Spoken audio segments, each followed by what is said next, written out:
વાત કરીએ જ્યાં ઘૂસણખોરો સામે ગુજરાત પોલીસની સર્જિકલ સ્ટ્રાઇક ચાલી રહી છે। રાજ્યભરમાં હાથ ધરાયું છે સર્ચ ઓપરેશન। ત્યારે શંકાસ્પદ વ્યક્તિઓના આધાર કાર્ડ સહિતની ચકાસણી અને તેમના ડોક્યુમેન્ટની ચકાસણી પણ પોલીસ દ્વારા કરવામાં આવી રહી છે।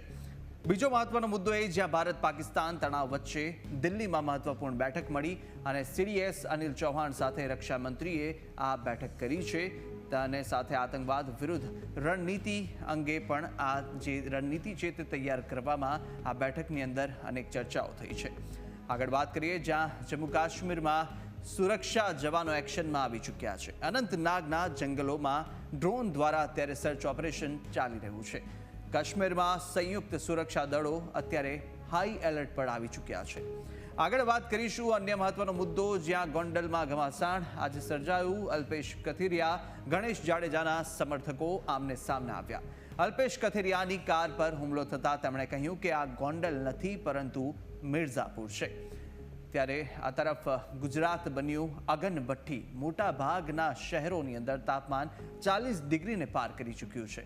હજુ 5 દિવસ માથું ફાડે તેવી ગરમી પડવાની પણ અંબાલાલ પટેલ દ્વારા આગાહી કરવામાં આવી છે।